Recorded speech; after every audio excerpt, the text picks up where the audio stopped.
Assalamualaikum, selamat pagi dan salam Malaysia Madani. Anda bersama saya Nur Zamri dalam Berita Pagi edisi Jumaat. Pengumuman dan agihan dividen tabung haji TH bagi tahun kewangan 2023 dijangka pada April ini iaitu setelah audit penuh dijalankan.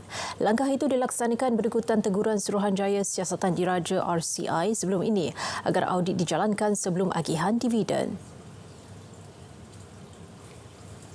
So, sekarang adalah masa pengauditan dijalankan. So insya-Allah by April nanti kita akan umumkan berapa dividen insya-Allah. Sebab kita sekarang ni masalah tabung haji ni kita nak mengimbangi antara dividen yang tinggi sebab kita ingat dia tabung yang sama. Kalau kita berikan dividen yang tinggi, dia akan mengurangkan bantuan kewangan kepada jemaah haji yang B40 dan juga M40. Urusan tertinggi saya harap kita dapat memikirkan dan mencari jalan yang terbaik bagaimana nak pastikan dividen yang munasabah diberikan kepada pendeposit dan dalam masa yang sama tanpa menjejaskan bantuan haji akan diberikan kepada pendeposit yang duduk di bawah kategori B40 dan juga M40. Pada tahun kewangan 2022, TH mengumumkan agihan keuntungan pada kadar 3.10% setelah mengambil kira zakat 2.57% melibatkan jumlah agihan 2.65 bilion ringgit kepada lebih 8.7 juta pendeposit. Seramai 263 orang termasuk 20 pelacur warga asing ditahan dalam aus muda di sebuah bangunan hotel yang tidak lagi beroperasi di Jalan Pasar Baharu Pudu di Ibu Negara malam tadi.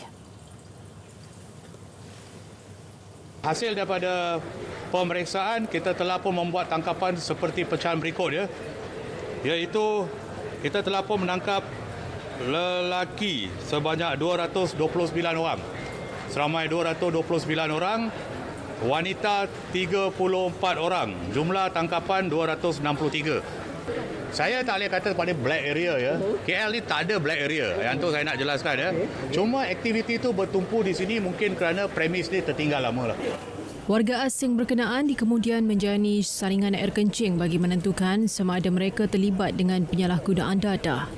14 kanak-kanak yang merupakan pendatang asing turut ditahan dan mereka dibawa ke Ibu Pejabat Polis Kontijen Kuala Lumpur untuk proses dokumentasi. Jabatan Pengangkutan Jalan JPJ telah menyita 1,325 motosikal di seluruh negara dalam tempoh 7 hari sebelum UPS khas musim perayaan Tahun Baharu Cina 2024 bermula 1 hingga 7 Februari lalu dan sebanyak 97,366 buah motosikal juga telah diperiksa dalam tempoh berkenaan. Dalam tempoh sama juga sejumlah 25,967 notis pelbagai kesalahan telah dikeluarkan. Kesalahan dikesan antaranya tiada lesen memandu, tiada lesen kenderaan motor LKM, tiada perlindungan insurans dan kesalahan ubah suai ekstrim.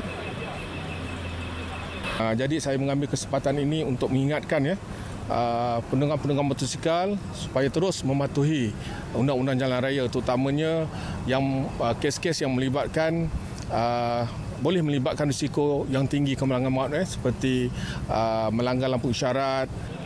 Terdahulu beliau hadir pada operasi khas musim perayaan Tahun Baru Cina 2024 di Langkawi Kedah malam tadi. Di Pulau Pinang, orang kurang upaya OKU pekak dan bisu antara yang ditahan dengan 2 kesalahan dalam UPS khas JPJ penguatkuasaan motosikal malam tadi. So, kesalahan tadi dikesan penunggang ini tak ada lesen mandu, manakala kenderaan juga tidak diperbaharui road tag lah. Okey, so tindakan kita keluarkan saman kepada pemandu atas kesalahan tiada lesen mandu dan juga tiada road tag tadi. Manakala motosikal tersebut kita tahan dulu untuk siasatan lanjut lah.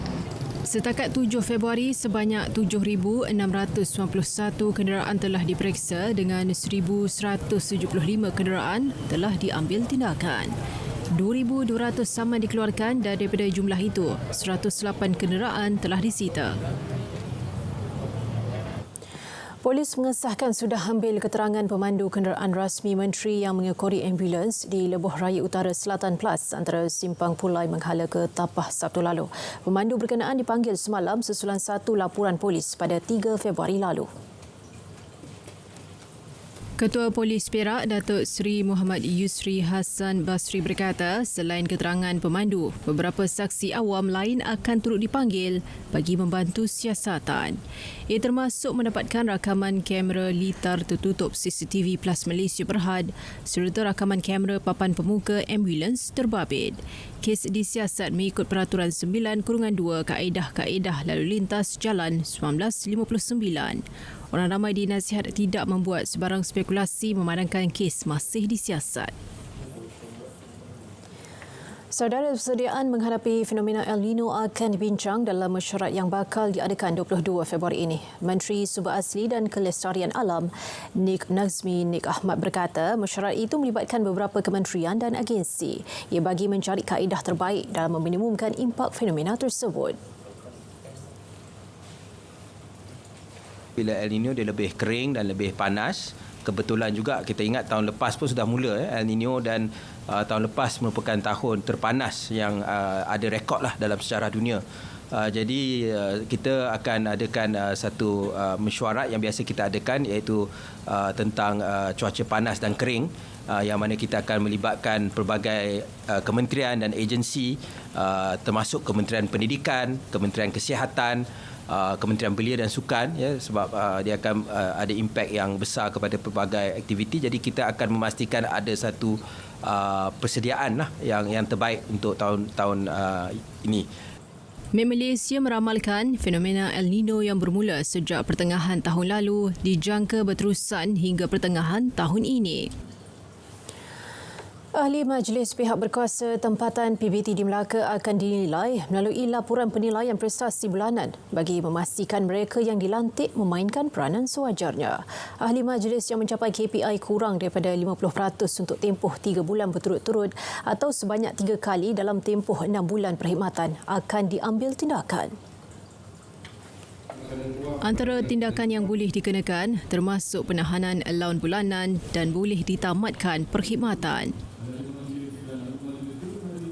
Kita juga akan memantau prestasi ahli-ahli majlis dalam melaksanakan tugas dan tanggungjawab mereka sebagai ahli majlis baru dilantik dalam pelbagai sudut. Penyertaan dalam kehadiran mesyuarat, aktiviti-aktiviti kemasyarakatan, kehadiran mereka itu menjadi ukuran pencapaian mereka yang akan kita terima laporan pada setiap bulan. Sementara itu, Datuk Bandar Melaka Bersejarah Datuk Syadan Uthman mengetuai angkat sumpah jawatan pada Majlis Angkat Sumpah Pelantikan Datuk Bandar yang dipertua Ahli Majlis dan Ahli Majlis PBT Melaka di Aikeroh. Yayasan Wakaf Malaysia dengan kerjasama Hong Leong MSIG Takaful memperkenalkan produk Wakaf Takaful Ajwad yang menggabungkan antara wakaf dan takaful. Wakaf Takaful Ajwad menggabungkan produk wakaf dan takaful di mana setiap penyumbang wakaf layak mendapat perlindungan sekiranya berlaku sebarang musibah atau kematian. Mengambil kesempatan ini untuk mengajak seluruh rakyat Malaysia khususnya di kalangan umat Islam untuk mengambil peluang menggandakan ganjaran pahala masing-masing melalui kaedah berwakaf ini. Sebab kaedah berwakaf ini masih lagi ramai yang belum mengetahui tentang kebaikan wakaf ini. Masih jumlah yang agak tidak ramai di kalangan umat Islam yang mengambil skim takaful ini. Jadi saya mengambil peluang ini untuk mengajak umat Islam semuanya untuk mengambil skim takaful ataupun menjadikan skim takaful ini sebagai skim utama. Anih Berhad, pengendali Lebuh Raya Kuala Lumpur, Karak dan Lebuh Raya Pantai Timur Fasa 1 LPT1 menjangkakan hampir 1.5 juta kenderaan menggunakan Lebuh Raya itu sempena cuti Tahun Baharu Cina. Sebanyak 1.05 juta kenderaan akan menggunakan Lebuh Raya KL Karak KLK, manakala 423,000 kenderaan dijangka menggunakan Lebuh Raya Pantai Timur LPT Fasa 1 sepanjang 6 hari bermula semalam. Ketua Pegawai Eksekutif Anih Berhad, Imran Golcaran Abdullah memaklumkan jumlah trafik ke Pantai Timur dijangka mengalami peningkatan bermula dari petang 8 Februari hingga 10 Februari. Manakala kesesakan trafik menghala ke barat pula dijangka berlaku pada 12 Februari hingga 13 Februari. Anih juga mengeluarkan cadangan jadual waktu perjalanan TTA untuk rujukan dan panduan semua pengguna lebuh raya bagi membantu mengurangkan kesesakan dan merancang perjalanan dengan lebih efisien. Langkah proaktif lain termasuk penambahan petugas sebanyak 20% meliputi pasukan petugas LPT, ronda dan kawalan trafik untuk tujuan rondaan, kawalan dan bantuan. Berita pagi diteruskan dengan edisi Sabah. Dari sungai ke segara, Palestin pasti merdeka. Malaysia Madani tekad perpaduan penuhi harapan.